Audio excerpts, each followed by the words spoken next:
The ABTA welcomes you to Breakout Session 1, Brain Tumors 101, What You Need to Know. This session will provide an overview of brain tumors and address commonly asked questions such as how brain tumors are diagnosed, ways to manage symptoms, and what are the most recent advances in treatments available. If you have a question, please use the chat box found at the bottom of your control panel and send the question to the ABTA. We will address questions as time allows at the end of the presentation. Our presenters today are Dr. Peter Forsyth, Chair of the Department of Neuro-Oncology at Moffitt Cancer Center and Research Institute as well, and Dr. Samuel D. Chao, Professor at Cleveland Clinic, Lerner College of Medicine and Radiation Oncology at Burkhardt Brain Tumor and Neuro-Oncology Center. Please welcome Dr. Forsyth and Dr. Chao. You may now begin. Hi, everybody. So thanks for the opportunity. I think what we wanted to do is just show some slides to stimulate discussion. How long should we talk for, do you think? You can talk for about 20, 25 minutes, and the remainder we'll use for Q&A. Okay. And Sam and I were, Dr. Chao and I were just talking previously, and I think, Dr. Chao, you should kind of chime in or add what you want or stop me or interrupt me, please. We're very grateful to the ABTA for setting this up and for all the wonderful support that they give to patients and families. It's really super important to have unbiased third party to help provide information and guidance. So that's really amazing. Of course, we're grateful to the patients and families for taking time to listen to this. What we try to do is really just provide advice, the kind of advice that I would want, God forbid, if me or someone in my family had this problem. So that's the spirit of this. And I'd welcome questions during or after or whatever you want, and we can stop anytime.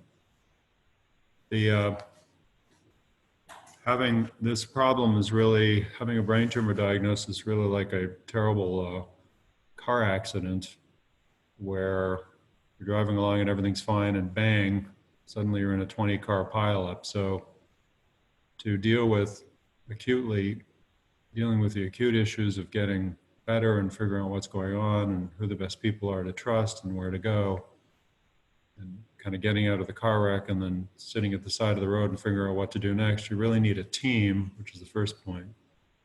So significant other, spouse, friends, relatives, to really help you during this difficult time.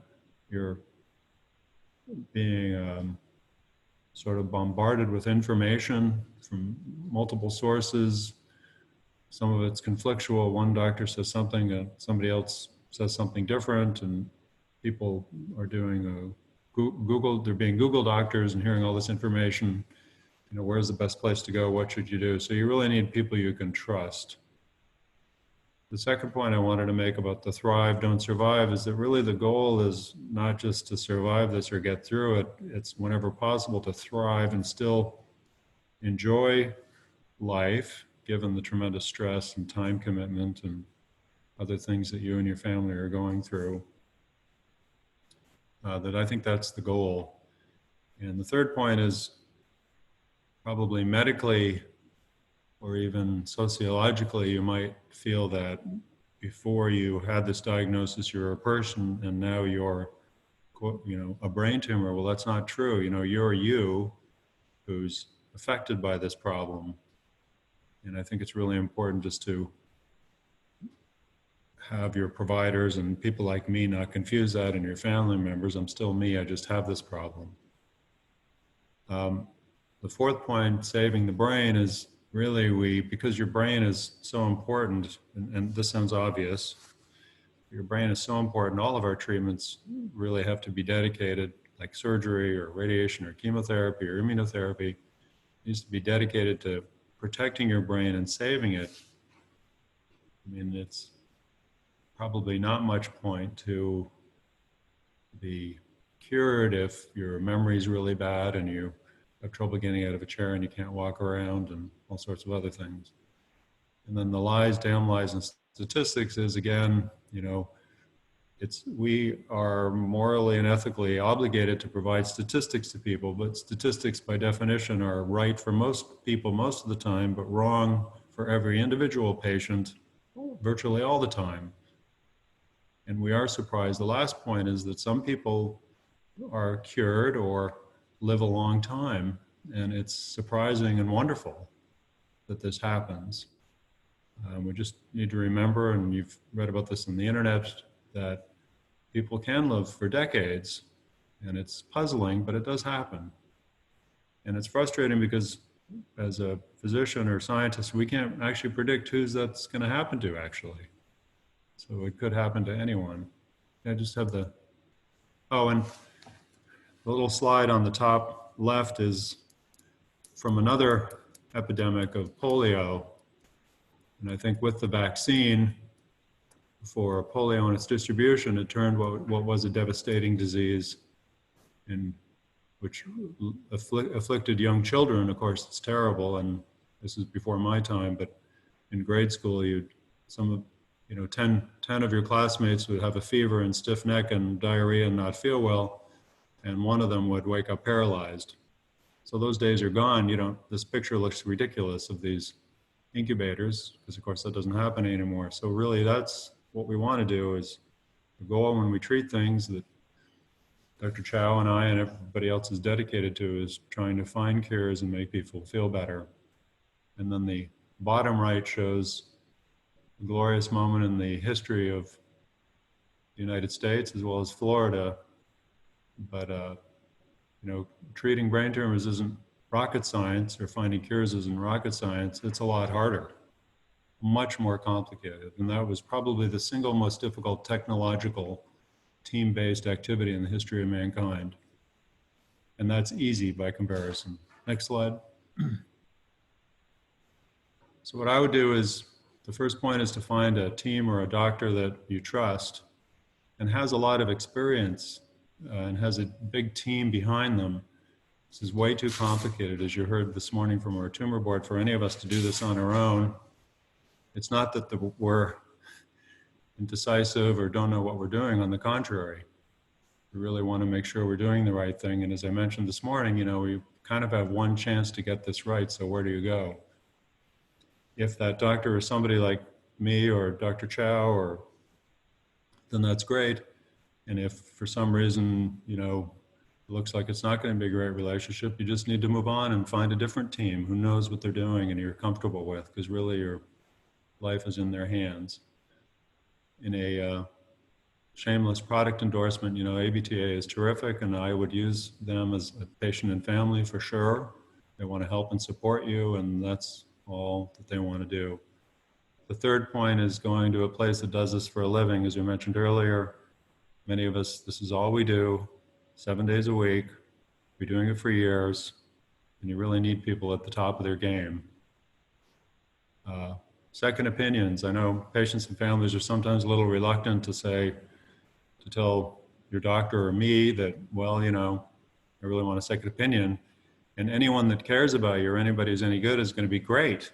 Please go to a great place so that we can figure this out and you're completely comfortable. And if, they have better technology or a better team, please go there. We just want what's right for you. And I think that's true of anybody who knows what they're doing and is confident. Let's see, the fifth point is a tumor board, as we simulated today, is really important, because we want to make sure we have a team. We usually have a team in clinic, so we have multidisciplinary clinics with a neurosurgeon, a radiation oncologist, and someone like me. But we also want to have a tumor board where it's a quiet, dark room. We can look at things properly and think about them and hear about some of the latest research. Maybe one of my colleagues heard about a new lung cancer drug that was talked about at the last national meeting a couple weeks ago, ASCO. And maybe I didn't go and didn't hear. So, wow, I want to know about that. Or there's a new IDH1 inhibitor that was presented. So, we want to make sure we know about that. So it's really important to do that. We don't talk about the symptom control. We'll talk about that in the next slide. But you really want to control your symptoms as much as possible. And the molecular markers, the more we know, the better. Sometimes things, you can't judge a book by its cover. Sometimes tumors look really nasty under the microscope, even with someone like Dr. McCauley or some of the other molecular neuropathologists across the country who do this. But sometimes when a particular protein is there, it's like, wow, this must be something different, or it's a distant relative that looks the same. Can you have the next slide? Geez, I'm worried I'm talking too much already. So the treatments are pretty straightforward in terms of approved treatments. There's safe resection, radiotherapy. Dr. Chao, I don't know if you want to chime in. Yeah, so I mean, radiation therapy is an important component of malignant glioma therapy, and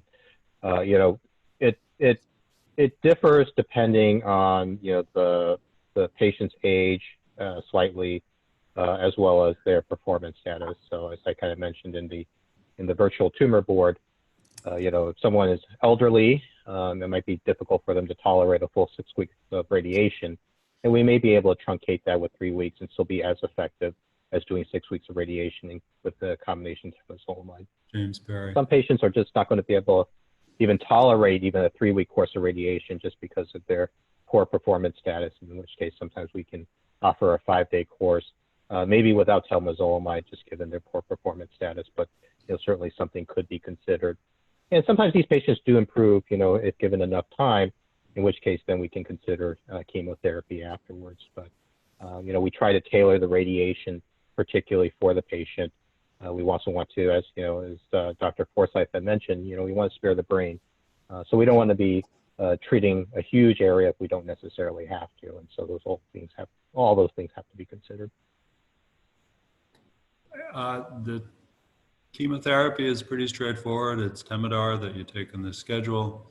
After radiation, Optune, there's a large randomized study that was completed, about 4 years ago, actually, to show that it helps people live longer and better. You do have to wear it for, I think, 18 hours a day. We talk about the genomics because there's the standard markers like MGMT, promoter methylation, IDH1, which are somewhat subject to interpretation, by the way. It's not a black and white test. It depends on the people reading it and where it's done, as well as these other proteins that can be mutated.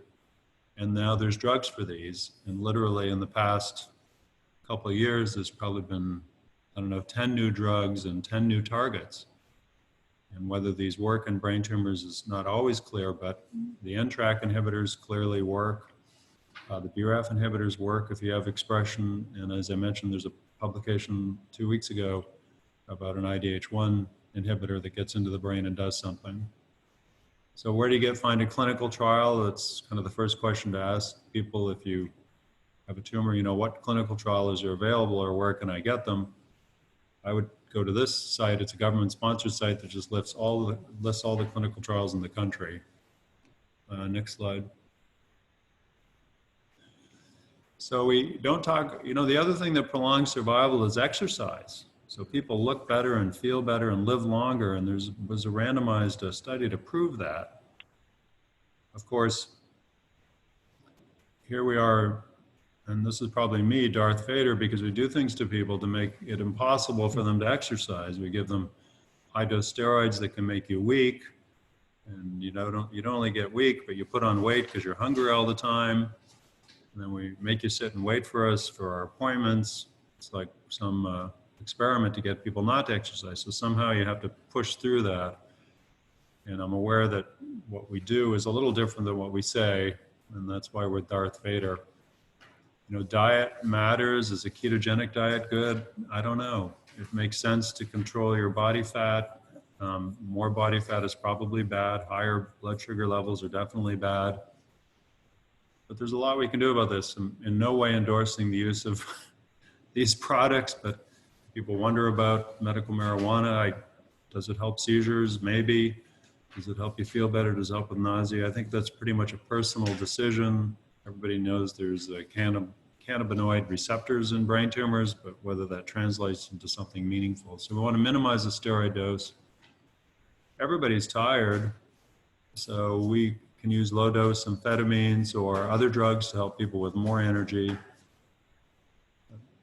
You know, here's a surprise. A lot of people are anxious or depressed when they're dealing with this terrible problem. You know, we should treat them. And there's drugs that work for these. Seizure drugs, stay on them only if you had a seizure. Patients do need coverage during surgery and maybe for 4 or 6 weeks later. And we talked about earlier getting Bactrim to prevent pneumonia, this weird kind of pneumonia. Have the next slide. And really, most of what I'm going to tell you about when it comes back is, you know, it's the same approach. Go to a good place, find a clinical trial, think about surgery if that helps, which is the second line. As Dr. Chao mentioned, if it's safe and it's been about 6 months after radiation, you could do it again. Maybe clinicaltrials.gov for clinical trials. We have many clinical trials. Oh, I think I'm going to show you some of those. Can you go to the next slide?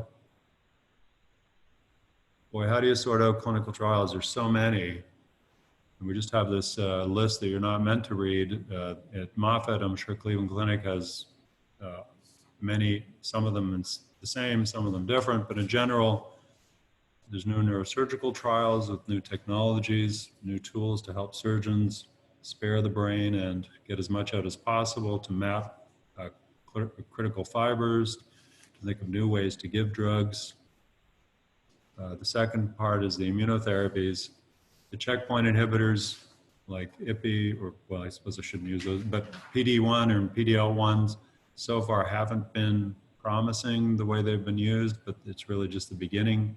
They've revolutionized treatment in melanoma, but there's tons of immunotherapy. So we all talk about vaccines with COVID-19. There's many labs, including some at Moffitt, that are working on vaccines for various brain tumors. CAR T therapy, you know, the magic homing device that you can put onto your own T cells, hasn't been effective in gliomas yet, but whether you need to optimize the targeting or optimize the vehicle isn't clear. It's a problem with immunotherapies and gliomas because they sort of have this hostile soil. I should have had a Klingon cloaking device here, but the tumor does everything possible to make itself invisible to your immune system, to your body. It's hiding. It's like a terrorist hiding in a city or something. It just kind of melts in. So somehow we need to unmask the tumor. Maybe that's the way to do that. There's all sorts of combinations of antibodies with poisons. And of course, the world is affected now with a pandemic virus, but there's other viruses that have been used to treat brain tumors and help turn on the immune system. There's a whole bunch of targeted drugs. I have the next slide.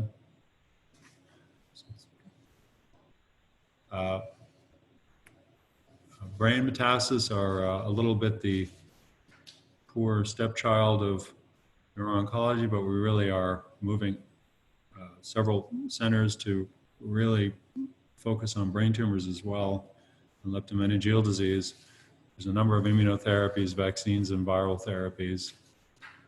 As we've talked about, Optune is in combination with the standard of care, and this is standard of care, but they are expanding their clinical trials for brain metastasis, we talked about earlier, to apply the device sooner, before or during radiotherapy, as well as after radiotherapy, as well as for a large number of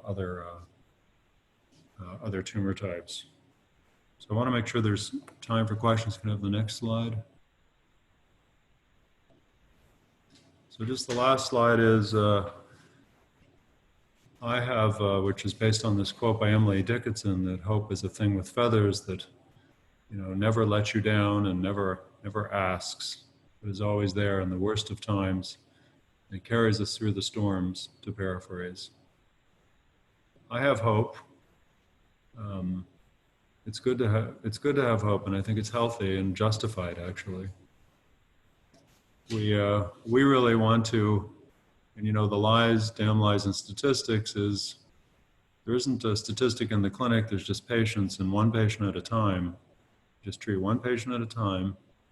we're successful with them, and they live a long time and have a good life, then that's great. And then I should tell you that I'm an immigrant in Canada, and it's a weird time in America right now, but just to put things in a historical perspective, you know, the United States and the extraordinary science and passion and dedication and hard work are amazing. And we as a country are rising to this challenge, and tumors are going to be cured here. Armies of people that spend all their time 24/7 dedicated to trying to do better. So I just wanted to give you a perspective on sort of the overall approach, and perhaps this is more a talk about your heart than your brain, and give time for questions. So with that, I think I'll stop and really thank ABTA for organizing this wonderful conference. Thank you for that talk, Dr. Forsyth. So Dr. Chao and Dr. Forsyth will open up for questions now. Just as a reminder, again, if you do have questions, please type and submit it using the chat box, and you can send the questions over to the ABTA. So I'll just start with some questions that are already coming in. We have a question here asking if at either of your treatment centers, are there any particularly long-term brain tumor survivors that you're aware of? And if so, what have you learned from those individuals? Sam, do you want to? Yeah, so right off the top of my head, I know of two really long-term survivors. And what I mean by really long-term survivors, these are patients who live 10 years plus. You know, one was a young lady, you know, who, you know, was about to get married, was interested in having children and eventually adopted. But she goes on to live a very full life. Another person who I think I learned a lot from was a patient who I just recently saw, who you know, has a lot of sequela from prior radiation. And her treatment was done back in the 90s. And so you can imagine that the radiation at that point in time was relatively crude. But despite her tumor diagnosis, she's gone on to live a long time. More recently, you know, struggling with things like strokes and another benign brain tumor, meningioma, which is probably radiation related. So those are things that we just have to also, you know, as we treat patients in the now and in the future, be a little bit more mindful in terms of what we do from a radiation standpoint.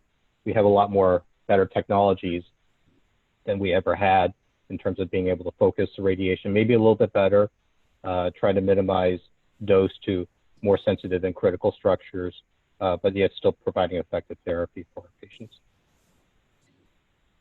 And I think what I learned is not to live under the sword. That one of the first patients I saw had a malignant tumor, which was actually 25 years ago, and she still emails me once a year. And she was a young woman who had this diagnosis and then got the standard treatment, and her tumor kind of came back within a year. She actually went on a clinical trial and with a particular drug, which doesn't matter, it's neither here nor there. But she did, she lived, you know, you live from scan to scan and you live in fear that kind of the sword hanging over your head is going to fall.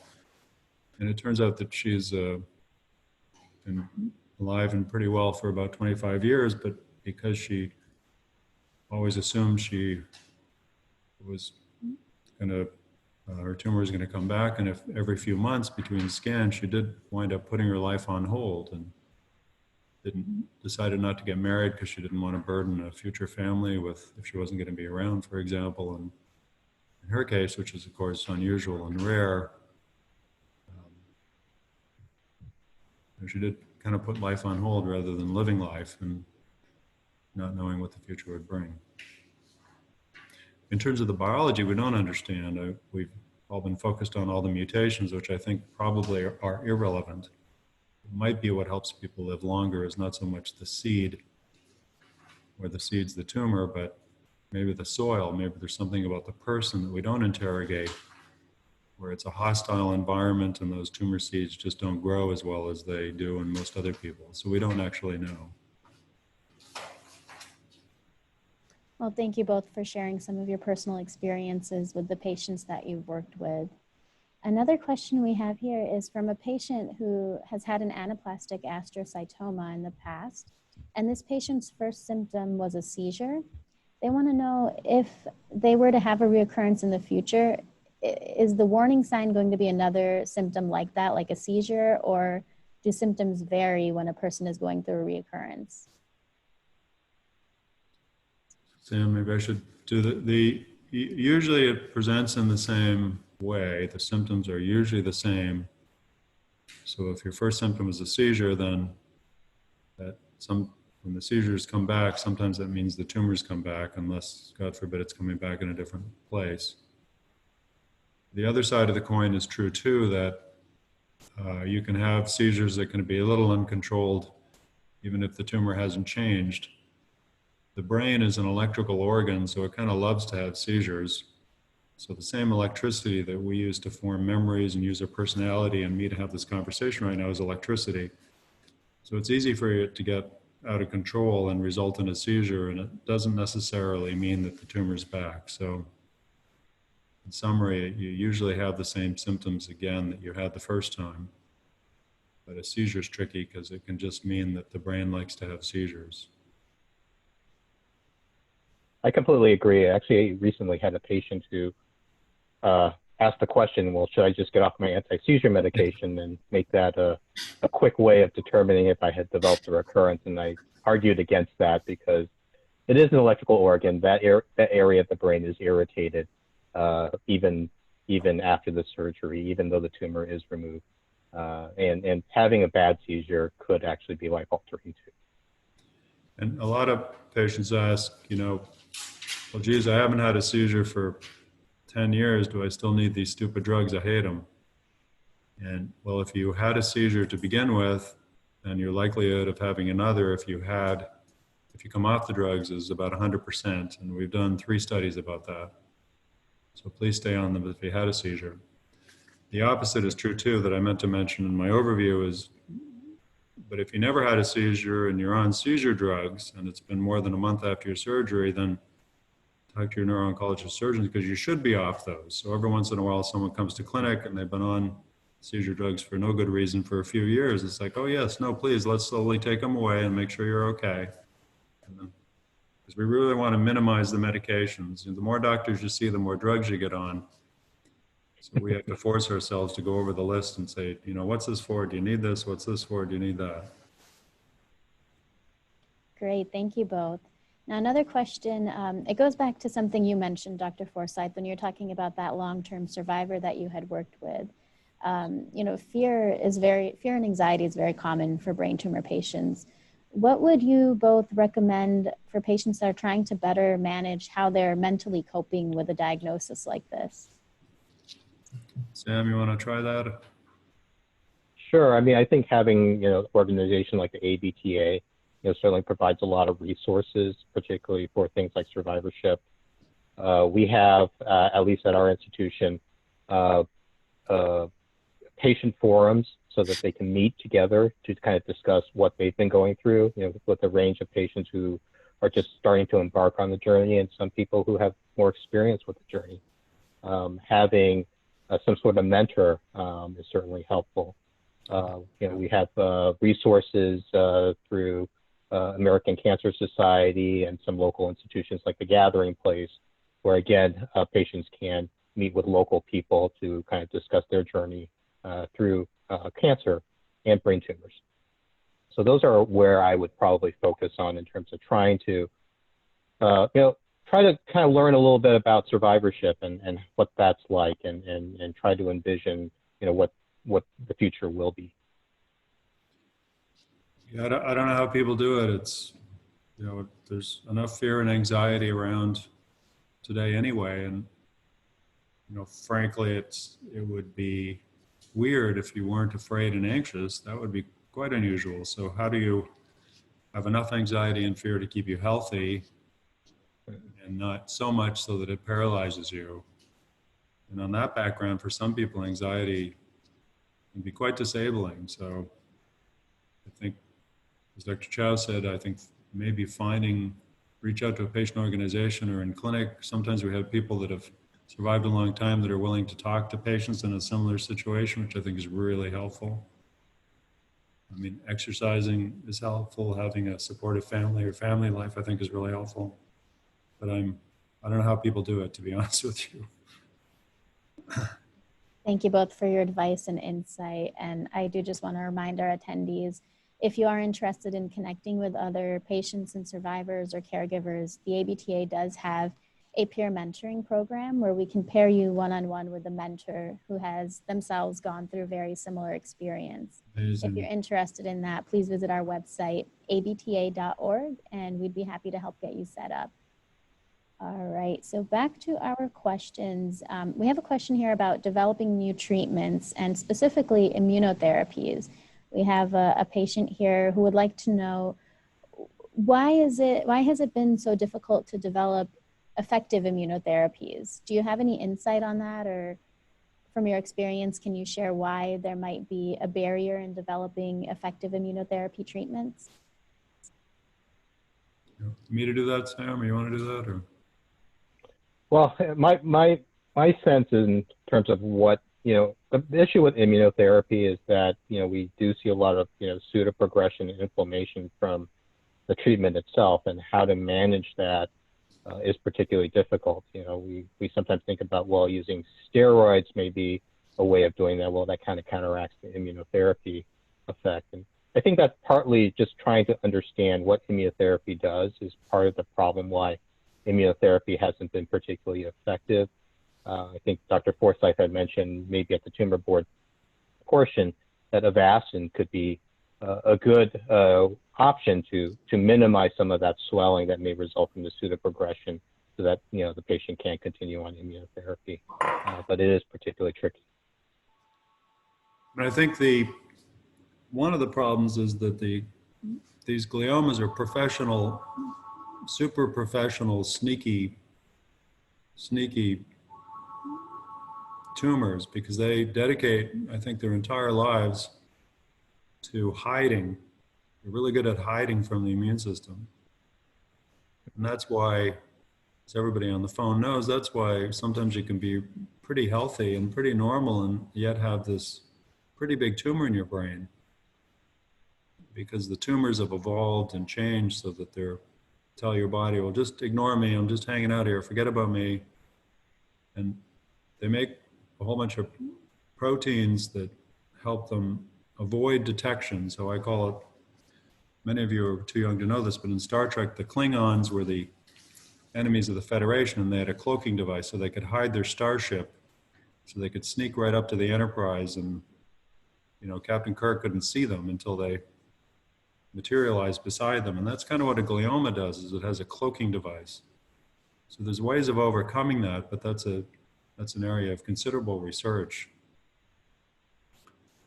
And in fact, if we could even overcome the cloaking device, maybe we could detect tumors earlier, maybe when there's just a few cells, when they're small, as opposed to waiting till they're big, Thank you, Dr. Forsyth. We have time for just one more question, and this question is for newly diagnosed patients who are trying to be strong advocates for themselves. Do you have recommendations or advice on what questions they should be asking during their initial appointments with their neuro-oncologist so that they can best understand what they're going through and how to move forward and play an active role? I mean, it's a great question. There's a couple levels to that. One is a strict informational thing, and I think saying, what kind of team do you have helping you do your work? You seem like a nice person. What kind of team do you help have doing your work? Is this kind of your full-time job? Or do you treat patients with other cancers? Because oftentimes some people get treated by general oncologists who are seeing lung cancer and breast cancer, and do you have a tumor board? Do you have clinical trials? Do you have neuroradiologists who are dedicated to doing this? Do you have a molecular neuropathologist who's qualified and trained, and in a nice way, you're saying, why should I trust you and your team with my life in a nice way. And the other thing, as I mentioned before, is a bit of its chemistry too. Some people just don't really get along with other people, or happens to me. Sometimes people just, whatever, don't like the first impression, but I think you need to go with your gut on that, because you really need to be completely comfortable. This person, A, knows what they're doing, and B, cares about you and communicates that they care about you. Dr. Chao, did you want to add anything? No, I completely agree with Dr. Forsyth. I think a lot of it has to do with chemistry. Sometimes also, patients do come from a distance to see us, and as much as they like their team that they're meeting as a second opinion, oftentimes they really can't get their care, and ultimately, it's a team to have as backup. For example, we're always available to review films and images and present patients at tumor board, even though we haven't actually really done the treatment, that they got their treatment locally. It's hard to sometimes get to places to get radiation, chemotherapy that are at a distance, or to participate in clinical trials when you also have young kids, or you're old and it's hard to get to some of these places. So, but it's always good to have that second opinion, to kind of go through clinical trials and to even help guide the local oncologist or radiation oncologist as what the next best step is going to be. I think another question is sort of, what kind of research do you or your team do? Which is important, that at least you have a team that does a bunch of research, because it means that your team's super invested, kind of at the cutting edge of the field, and really research is just a way of saying, we're not happy with the current outcomes and we're really trying to do something better. Great. Thank you both so much for your insight and for this informative session. That's all the time that we have for this breakout, but thank you again for joining us. You will be redirected back to the main session shortly so that we can begin the rest of our program. Thank you again. Thank you. Great. Thank you. Thank you, Dr. Forsyth. Thanks, Dr. Chao.